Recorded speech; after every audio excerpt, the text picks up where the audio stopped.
Comece o dia bem informado com a equipe de jornalismo da Verde Vale FM. No ar, Jornal Verde Vale. 6h34. Olá, muito bom dia para você. Segunda-feira, início de semana, 19 de agosto do ano de 2024. Estamos começando pela Verde Vale FM, uma emissora do Sistema Verde Vale de Comunicação. Mais uma edição do Jornal Verde Vale. Comigo aqui na bancada, como sempre, ela, Daliana Oliveira. Muito bom dia. Muito bom dia para você, Wesley. Um ótimo dia para você também que acompanha a programação aqui da 103,7, Jornal Verde Vale dessa segunda-feira. Agora às 6h35, você confere os destaques desse fim de semana. Jornal Verde Vale.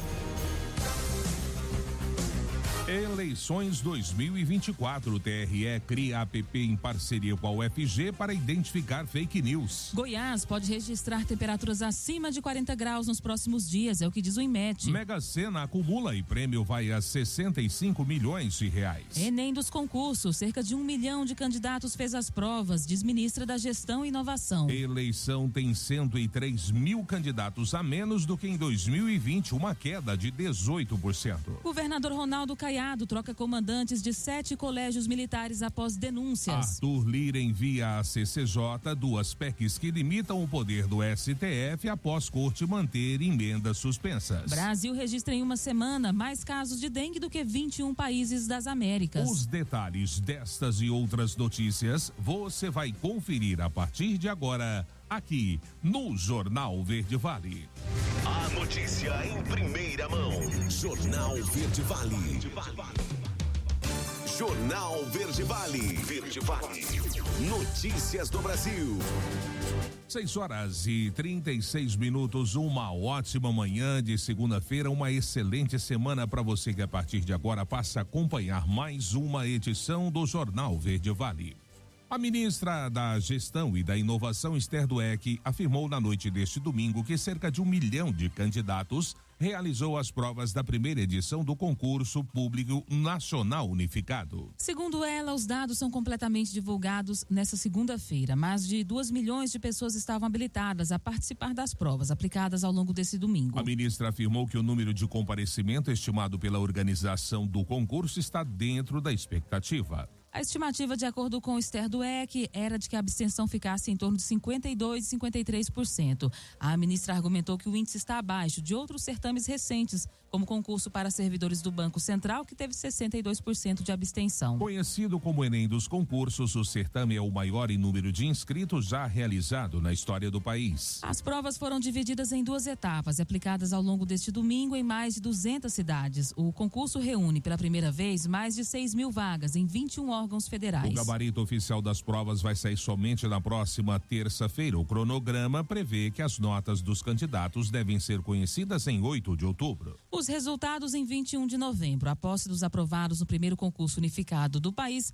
deverá ocorrer a partir de janeiro do próximo ano. E nenhum apostador acertou as 6 dezenas sorteadas neste sábado do concurso 2.763 da Mega Sena. Com isso, o prêmio acumulou em 65 milhões de reais. Os números sorteados neste sábado foram 15, 16, 19, 43, 44 e 49. O próximo sorteio da Mega acontece nesta terça-feira no Espaço da Sorte, em São Paulo. Segundo a Caixa, 52 apostas acertaram 5 dezenas e vão poder levar para casa R$ 75.241. Outros 4.751 bilhetes cravaram 4 dos 6 números sorteados e ganharão cada um R$ 1.166,46. As apostas para o próximo sorteio podem ser realizadas em qualquer casa lotérica ou por meio do aplicativo Loterias Caixa, além do site de Loterias da Caixa. 6h38, INSS alerta beneficiários com CPF final entre 0 e 9 sobre novas exigências. O recadastramento, prova de vida e revisões são essenciais para garantir a continuidade dos benefícios e evitar problemas no pagamento.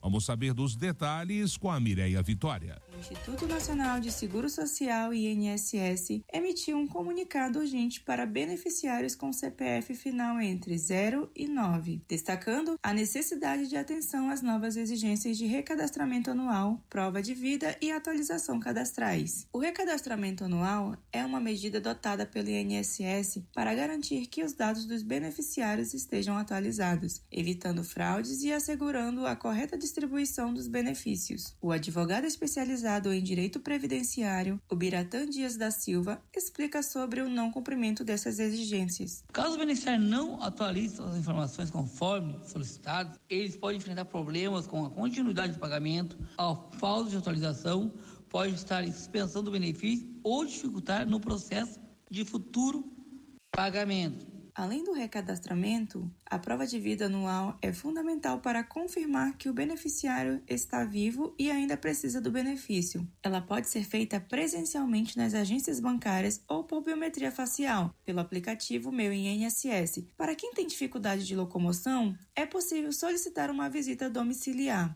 Washington Barbosa, especialista em direito previdenciário, explica a importância das revisões durante esse processo. As revisões, elas são relativamente frequentes e devem realmente acontecer. Por quê?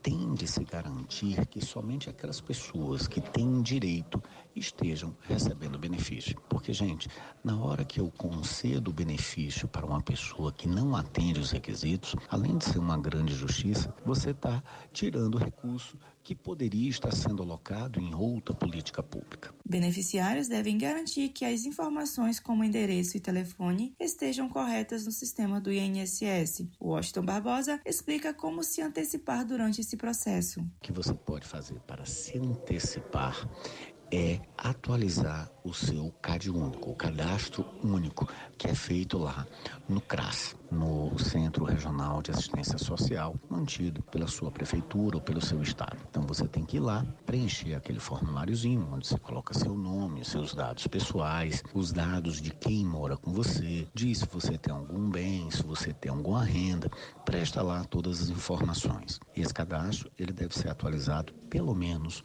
uma vez por ano. Para mais informações, os beneficiários podem acessar o site oficial do INSS ou utilizar o aplicativo Meu INSS. Reportagem Mireia Vitória. Jornal Verde Vale. Notícias de Goiás.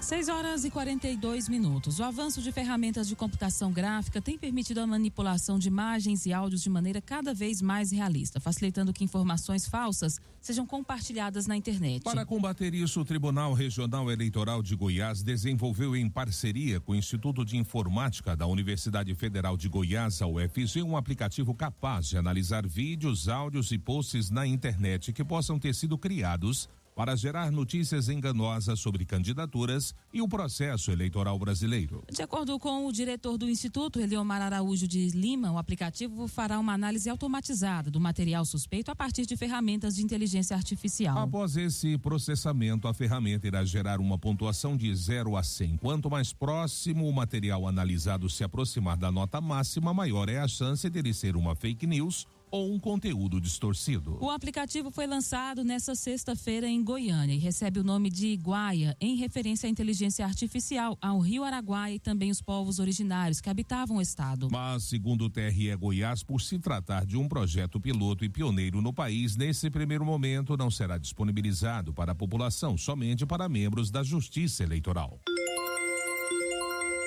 E Goiás pode registrar temperaturas acima de 40 graus nesta segunda-feira. A previsão é de que municípios do norte e do oeste do estado marquem até 41 graus, de acordo com o Instituto Nacional de Meteorologia. A coordenadora do IMET em Goiás, Elizabeth Alves Ferreira, informou que o domingo, ontem e hoje, segunda-feira, serão de bastante calor, especialmente em cidades como Aragarças e Porangatu. Na região metropolitana de Goiânia e também aqui no sudoeste do estado, a meteorologista afirmou que os termômetros podem chegar até 38 graus. O Centro de Informações Meteorológicas e Hidrológicas de Goiás, o CIMEGO, informou ainda que, além do predomínio de sol em todas as regiões do estado, a umidade relativa do ar pode chegar a 14%. O CIMEGO informou ainda que as temperaturas da manhã estão mais amenas, variando entre 14 graus e 19 graus no norte do estado. E o governador Ronaldo Caiado é o governador mais bem avaliado do país, segundo o Instituto de Pesquisas Atlas Intel. Vamos saber dessa avaliação nessa reportagem de Janda Nayara. Segundo os dados da pesquisa Atlas Intel, o governo de Ronaldo Caiado teve a melhor aprovação geral do país, com 75%. Ele também lidera áreas prioritárias da gestão pública. Na segurança pública, Caiado alcançou a aprovação de 89%. Em relação ao combate à pobreza, 70% dos entrevistados consideram a gestão de Caiado como ótima ou boa. Na saúde, Ronaldo Caiado registra aprovação de 76%. Na educação, o percentual de ótimo bom chega a 77%. Em relação à responsabilidade fiscal, a aprovação é de 78%. Caiado obteve desempenho expressivo em agricultura, com 81% de aprovação, a segunda melhor colocação do país. Em ambiente de negócios, o governador obteve 77% de conceitos ótimo-bom. O nome do goiano ainda aparece em quarto lugar nas áreas de moradia, urbanização e saneamento e turismo, cultura e eventos. Nossa equipe foi às ruas para saber o que a população acha do resultado da pesquisa e como vem o governo atual. Eu super concordo, acho que é o melhor governador que nós já tivemos em Goiás. Principalmente a educação e a segurança, faz muita diferença. Eu acho que ele está fazendo uma administração mais do que excelente. Eu daria a nota 10 para ele. Eu acho ele um bom governo. Está sendo um bom governo na segurança pública, educação. Eu gosto muito, vamos dizer assim, de morar no estado de Goiás, né? Eu sou do Rio de Janeiro e eu acho um estado seguro. Gosto de morar na capital exatamente por isso. Eu acho que é um bom governo, né? Ao meu ver, é um bom governo. As escolas públicas são excelentes. Meus filhos, né? Eu tenho 2 filhos, então os 2 estudam em escolas públicas, estaduais, e eu acho excelente. As escolas integral é uma coisa que era um sonho quando eu morava no Rio de Janeiro e aqui eu consegui realizar. Janda Nayara, da Agência Brasil Central. Jornal Verde Vale. Esportes.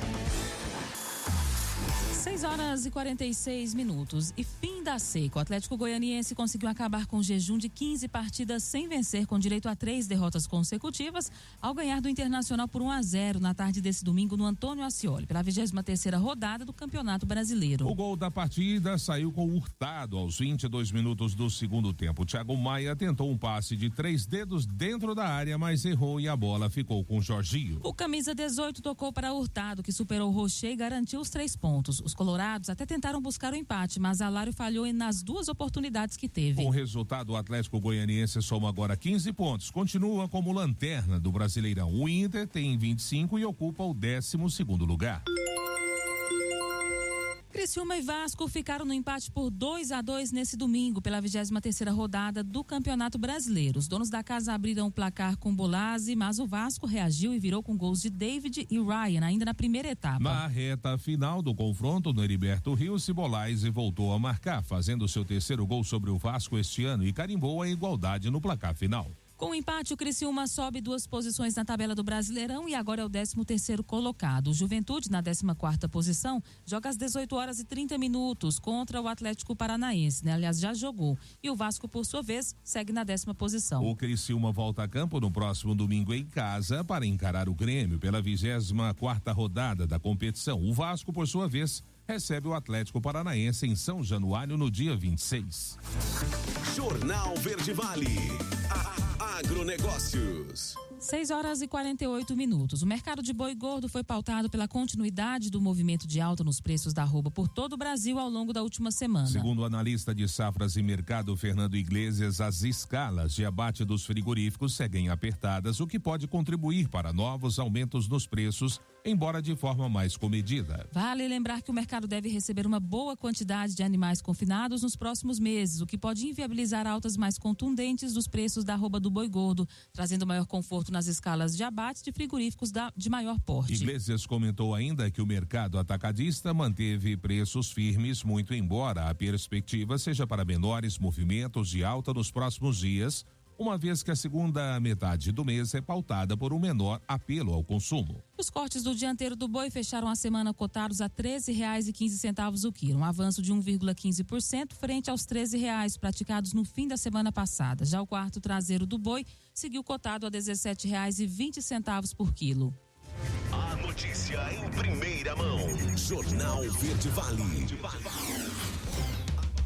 Jornal Verde Vale. Verde Vale. Notícias do Brasil. 7h05, já de volta com o Jornal Verde Vale dessa segunda-feira.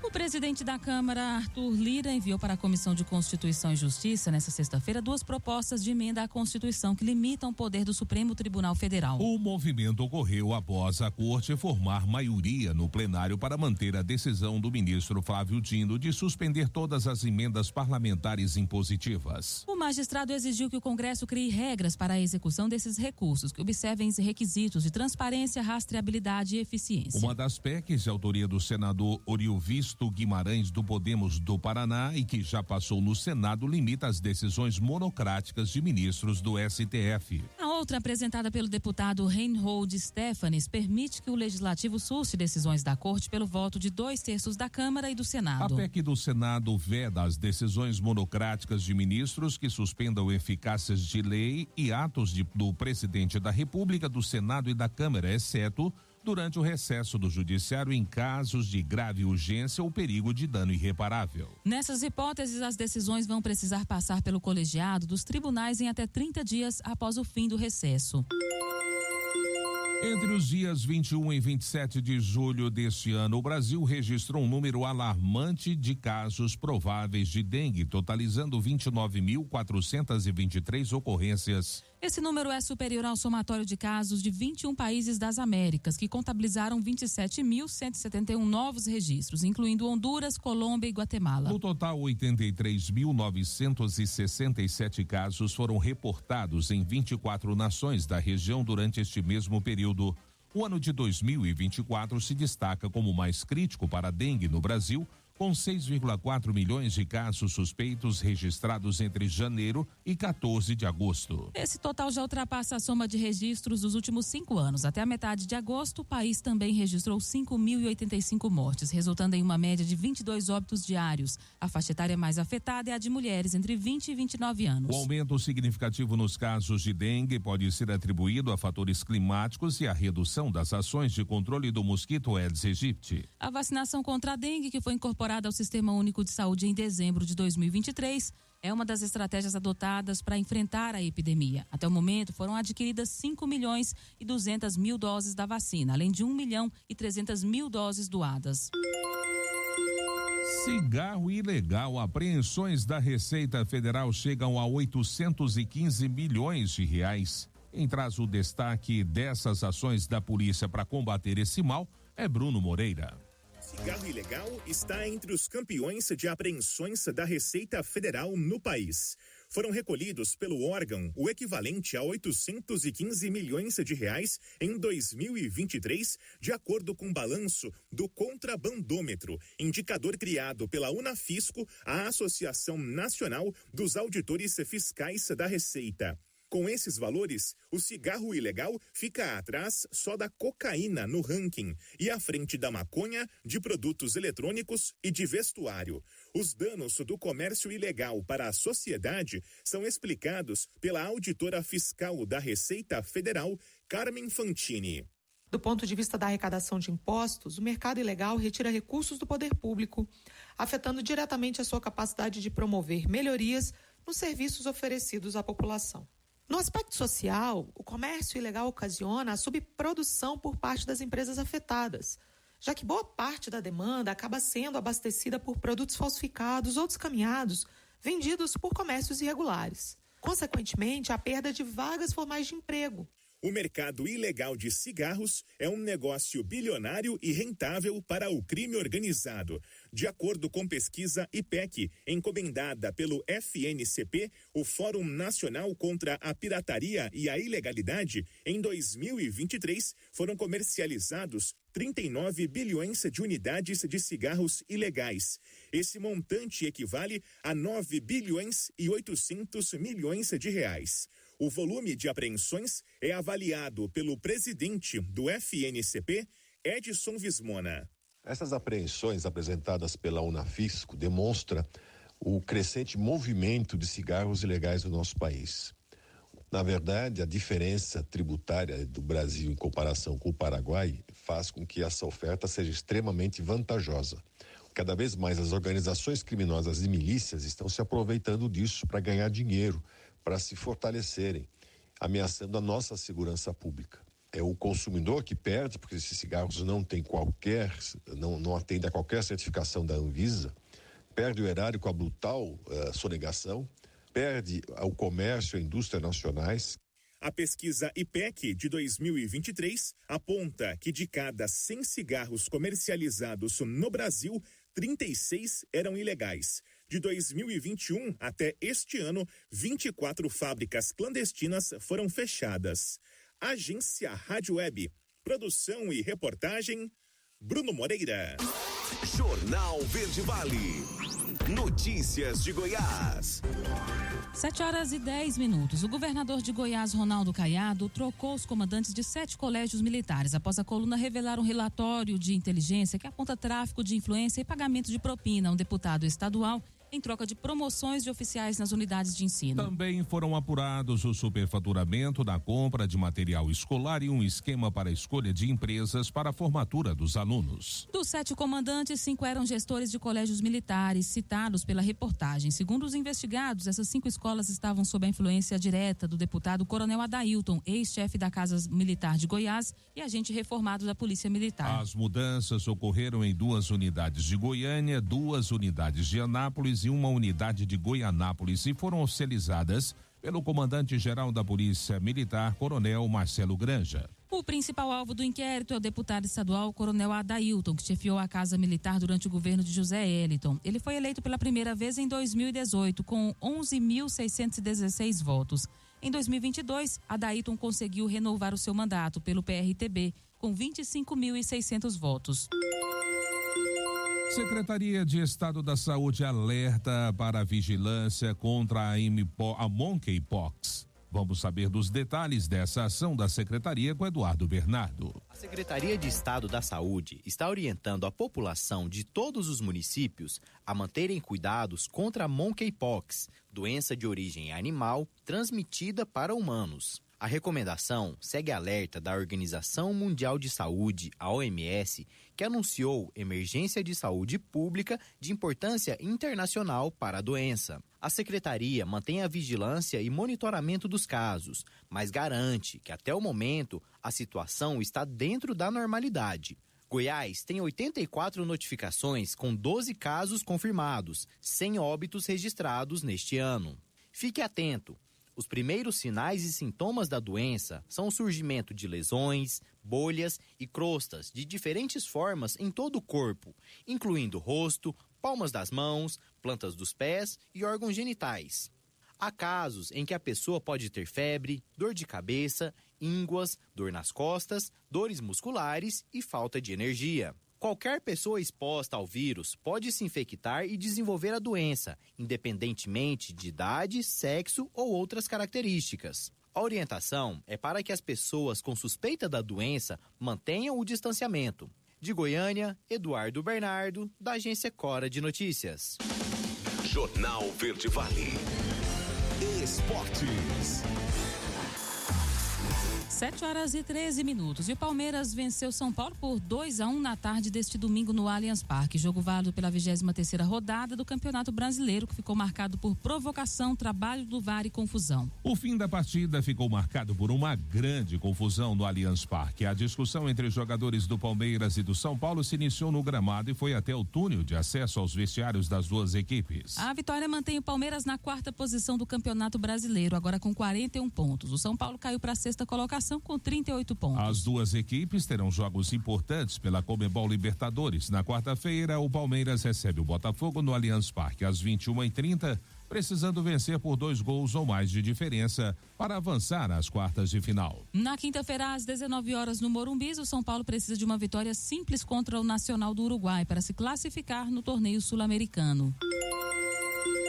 E o Juventude venceu o Atlético Paranaense por 2-1 neste domingo na Liga Arena, também pelo Campeonato Brasileiro. Nenê abriu o placar para o time gaúcho. Nicão empatou ainda no primeiro tempo, mas Ian Souto garantiu os 3 pontos para o Alviverde. O Juventude vence a primeira fora, se recupera e fica mais longe do Z4. Já o Atlético chega a 6 jogos sem vencer em casa no Brasileirão e se distancia do G6. O Juventude agora é o 11º colocado com 28 pontos, 7 acima do Z4. Já o Atlético Paranaense cai para a 9ª posição com 29 pontos, 9 abaixo do G6, mas com 2 jogos a menos que São Paulo, que está em 6º. O Atlético volta agora o foco para a Sul-Americana. O Furacão pega o Belgrano na quinta-feira às 19 horas na Argentina, pelo jogo de volta das oitavas de final. Venceu na ida por 2-1 na Liga Arena e tem a vantagem. Pelo Brasileirão, o Atlético entra em campo no dia 26, uma segunda-feira, contra o Vasco às 21 horas em São Januário. Já o Juventude pega o Atlético Goianiense no sábado às 16 horas do Antônio Ascioli. Ambos os jogos válidos pela 24ª rodada. Jornal Verde Vale. Agronegócios. 7h15. O mercado global de drones agrícolas está em rápida expansão e deve atingir a impressionante marca de 23,11 bilhões de reais até 2029, de acordo com um estudo realizado pela Mordor Intelligence. Esse valor é mais do que o dobro da projeção estimada para 2024, que gira em torno de 11,02 bilhões de reais. Para Rogério Neves, CEO da CPE Tecnologia, ele aponta os benefícios do uso de drones com a redução de custos, o aumento da agilidade, a precisão e também a eficiência nas operações. No Brasil, os reflexos desse crescimento já são perceptíveis. Segundo dados do Sistema de Aeronaves Não Tripuladas, vinculado à Agência Nacional de Aviação Civil, o país conta atualmente com 5.269 drones agrícolas em operação, representando um crescimento de 375% em relação a 2022. Jornal Verde Vale. Verde Vale. Notícias do Brasil. 7h16. E as eleições de 2024 terão 102.900 candidatos a menos do que em 2020 na busca por uma vaga de prefeito, vice-prefeito ou vereador. Número que representa uma queda de 18% em comparação com as eleições municipais de 2020. O prazo final para o registro de candidaturas terminou às 19 horas desta quinta-feira, dia 15. A análise da reportagem considera dados do Tribunal Superior Eleitoral atualizados até às 8h30 da sexta-feira. A queda do total de candidaturas é resultado de um cenário de um conjunto de fatores que inclui a redução no número de partidos, a formação de federações partidárias e novas regras da Justiça Eleitoral que reduziram o limite máximo de candidatos a vereador por partido. A quantidade dos candidatos a prefeito caiu 20,5%, saindo de 19.300 em 2020 para os atuais 15.400. Também houve queda nas capitais, que terão 191 candidatos neste ano, contra 323 na eleição passada. O total de candidatos a vereador, por sua vez, saiu de 518.400 em 2020 para 423.700 este ano, uma queda de 18,3%. No caso dos candidatos a vereador, a redução já era esperada.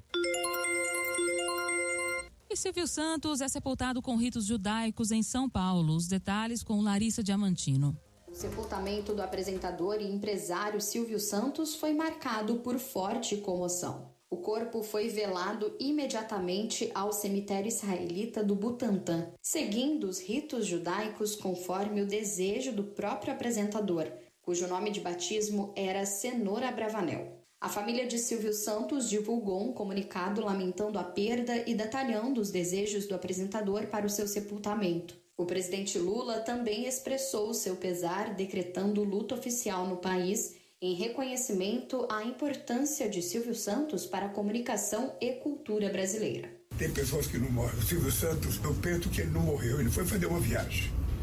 Como eu acredito na existência de um outro, mundo melhor e mais justo, eu acho que o Silvio Santos deve estar direcionado para esse novo mundo. E assim, as pessoas que a gente admira, as pessoas que a gente gosta, não morrem porque elas ficam no pensamento da gente. Tenho boas e belas lembranças do Silvio Santos da televisão. A gente tinha o Silvio Santos como uma motivação para a gente ver televisão. Portanto, Silvio Santos, o que importa é que você fez muita gente feliz na sua passagem pelo planeta Terra. O mesmo aconteceu no estado de São Paulo. O governador Tarcísio de Freitas lamentou a perda do apresentador e decretou luto de 7 dias no estado. A morte de Silvio Santos tomou conta das redes sociais, com seu nome ocupando o primeiro lugar no X, o antigo Twitter. Diversas personalidades, como Priscila, ex-apresentadora do Bom Dia e Companhia, também prestaram suas homenagens, agradecendo pelos conselhos e pela influência que Silvio teve em suas vidas e carreiras. E vocês conhecem ela? Quem é ela? Aos 93 anos, Silvio Santos, que estava internado em um hospital particular em São Paulo, faleceu neste sábado. Agência Rádio Web. De São Paulo, Larissa Diamantino. 7h20. Último intervalo do Jornal Verde Vale desta segunda-feira, início de semana. No próximo bloco, eleição tem 103 mil candidatos a menos do que a última eleição municipal. Goiás, na rota do tráfico de animais silvestres, crime que movimenta 10 bilhões de dólares por ano. E, claro, também espaço para as nossas notícias locais do fim de semana. Não saia daí. A gente volta já trazendo tudo em detalhes para você. Jornal Verde Vale. Jornal Verde Vale. Verde Vale. Notícias do Brasil. 7h29. Já de volta com o último bloco do Jornal Verde Vale desta segunda-feira, início de semana, aqui pela Verde Vale FM, uma emissora do Sistema Verde Vale de Comunicação. Olha, após uma tramitação que levou apenas 24 horas, o Senado aprovou na última quinta-feira a proposta de emenda à Constituição da anistia, que prevê um perdão a dívidas contraídas por partidos políticos e a outras punições impostas às legendas por descumprimento da legislação eleitoral. O ritmo acelerado dado à PEC na casa contradisse o próprio presidente do Senado, Rodrigo Pacheco. Em julho, no dia seguinte à aprovação da proposta na Câmara, ele afirmou que o tema não seria tratado com assodamento. A PEC foi aprovada na CCJ do Senado na última quarta-feira. No dia 15, passou pelo plenário. A proposta precisava do apoio de 49 dos 81 senadores em 2 turnos de votação. Na primeira etapa, o placar foi de 51 votos a favor e 15 contra. Na segunda, foram 54 votos sim e 16 votos não. A PEC será promulgada após a sessão solene do Congresso, já que não precisa ser submetida à sanção presidencial. E o ministro Cristiano Zanin do Supremo Tribunal Federal tomou posse como ministro substituto do Tribunal Superior Eleitoral na noite da última terça-feira durante a cerimônia na sede da Corte. Ele foi eleito em 26 de junho pelo plenário do STF. Assume o posto depois que o ministro André Mendonça se tornou membro efetivo do tribunal. A presidente da Casa, ministra Carmen Lúcia, afirmou que Zanin dará importante contribuição ao trabalho da Justiça Eleitoral em meio às eleições que se aproximam. Estavam presentes ministros e ex-ministros do TSE e do STF, a presidente do Superior Tribunal de Justiça, Maria Tereza de Assis Moura, e o procurador-geral eleitoral, Paulo Gonet, além de representantes do Ministério Público, juízes, advogados, servidores da casa, familiares e jornalistas. Zanin vai ocupar uma das vagas destinadas a magistrados do STF. E a inadimplência atinge mais de 67 milhões de consumidores no mês de julho. Vamos saber dos detalhes desse índice com a Priscila Mendes. Nos últimos anos, diversos fatores contribuíram para o aumento do número de inadimplentes, que é a dificuldade em pagar dívidas, impactando assim tanto a vida financeira de cada pessoa quanto a economia do país. E de acordo com o indicador de inadimplência realizado pela CNDL, Confederação Nacional de Dirigentes Lojistas, e pelo SPC Brasil, Serviço de Proteção ao Crédito, aponta que 4 em cada 10 brasileiros adultos estavam negativados em julho deste ano, o que representa mais de 67 milhões de consumidores. Merula Borges, especialista em finanças na CNDL, fala sobre o valor médio das dívidas e as regiões com os maiores números de inadimplentes. O valor médio da dívida é de R$ 4.300, mas a maior parte das dívidas vai até R$ 1.000. A região norte do país é com a maior concentração de pessoas inadimplentes, seguida pela região nordeste, ao passo que a região sul é a que menos tem inadimplentes. Isso é um pouco reflexo da renda, e aí é mais fácil que a pessoa entre na inadimplência com qualquer despesa de última hora. Mas a gente ainda tem essa questão de renda que influencia bastante. O número de devedores em julho está na faixa etária de 30 a 39 anos, o que representa mais de 16 milhões de pessoas registrados em cadastros de devedores nesta faixa. A especialista em finanças na CNDL dá dicas de como se organizar e sair da inadimplência. Para quem está inadimplente e quer sair da inadimplência, o primeiro passo é fazer um levantamento completo da dívida, já que tem muita gente que deve, mas não sabe exatamente quanto. E aí partir para uma negociação que seja sustentável. Então, primeiro se prepare, faça um planejamento realizável, se necessário busque ajuda, para aí sim conseguir ter uma negociação melhor e cumprir essa negociação. Em termos de participação, o setor que concentra a maior parte das dívidas é o de bancos, com mais de 64% do total. Na sequência, aparece o comércio e o setor de água e luz do total das dívidas. Agência Rádio Web, produção e reportagem, Priscila Mendes. Jornal Verde Vale. Notícias de Goiás. 7h33. E um dos maiores problemas ambientais da atualidade em todo o mundo é a questão do tráfico de animais silvestres, que consiste na retirada ilegal dessas espécies da natureza para posterior negociação no mercado interno ou externo. A cada ano, o número absurdo de animais é retirado do meio ambiente natural no Brasil e na maioria dos outros países para serem vendidos como mercadoria. De acordo com a Organização das Nações Unidas, o tráfico de animais silvestres é a terceira atividade ilícita mais lucrativa do planeta, perdendo apenas para o tráfico de drogas e o tráfico de armas. Em Goiás, o tráfico de animais é uma questão preocupante que reflete um problema maior enfrentado em várias partes do Brasil. A biodiversidade do estado, que abriga uma vasta gama de espécies da fauna, torna um alvo frequente para traficantes de animais silvestres. Esses criminosos capturam animais para vendê-los no mercado ilegal, alimentando uma indústria que movimenta bilhões de reais anualmente, com graves consequências para o meio ambiente. E a Prefeitura de Goiânia aplicou uma multa de R$50 mil a um homem que soltou 2.000 peixes exóticos no Lago Parque Antônio Wagner Codó, no Parque das Flores. A prática é conhecida como peixamento e só pode ser feita após estudos prévios e autorização dos órgãos ambientais competentes, visto que a soltura de espécies pode desequilibrar o ecossistema local. A Prefeitura encaminhou o caso para a Delegacia Estadual do Meio Ambiente e para análise da Secretaria de Estado do Meio Ambiente e dos Recursos Hídricos, tendo em vista que o lago onde a soltura clandestina foi realizada possui vazante para o rio Meia Ponte. E o governo convoca mulheres em situação de violência doméstica para entregar a documentação do aluguel social. Os detalhes desse evento com Agatha Couto. A Agência Goiana de Habitação e a Secretaria de Estado da Infraestrutura publicaram uma nova lista de candidatas habilitadas para a etapa de entrega de documentação do programa Pra Ter Onde Morar, Aluguel Social. Esse edital é destinado exclusivamente para as mulheres em situação de violência doméstica e familiar ou assistidas por medida protetiva.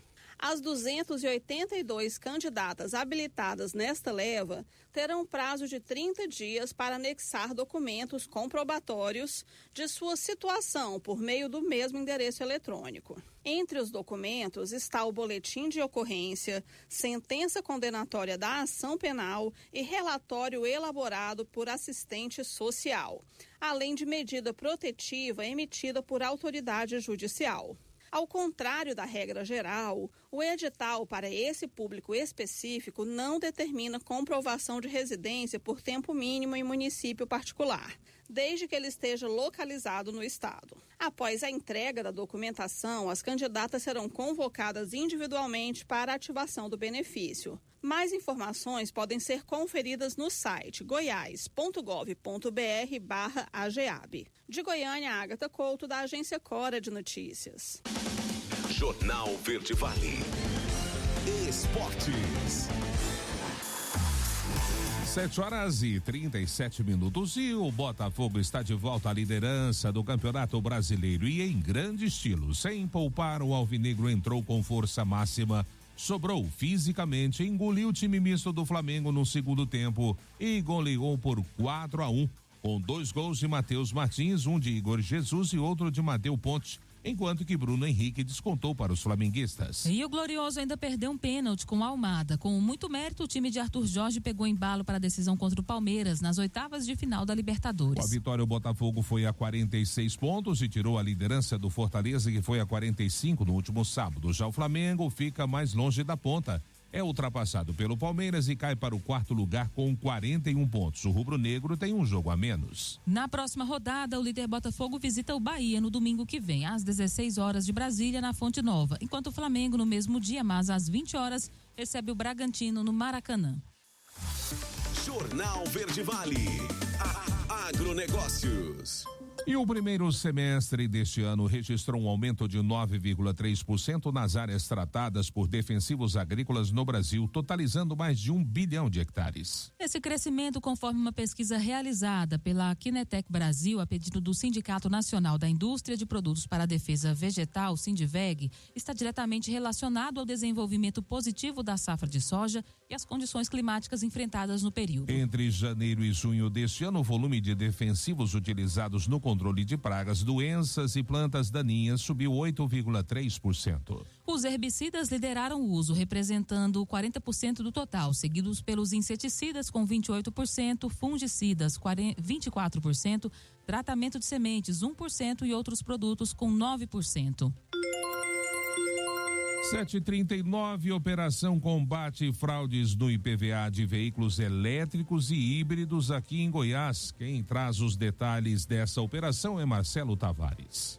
A Delegacia de Repressão a Crimes contra a Ordem Tributária e a Secretaria da Economia realizaram a Operação Quiron, com o objetivo de combater fraudes no IPVA praticadas por proprietários de veículos híbridos e elétricos.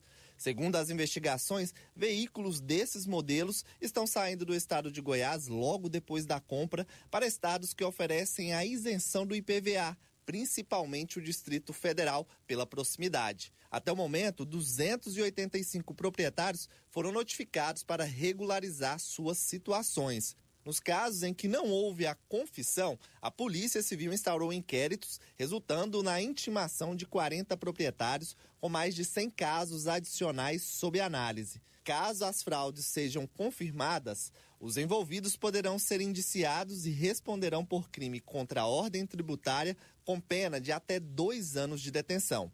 Além disso, os débitos de IPVA acrescidos de multa poderão ser lançados e os nomes dos infratores protestados. Também está sendo investigada a possível participação de despachantes e funcionários de concessionárias nos crimes. De Goiânia, Marcelo Tavares para a Agência Cora de Notícias.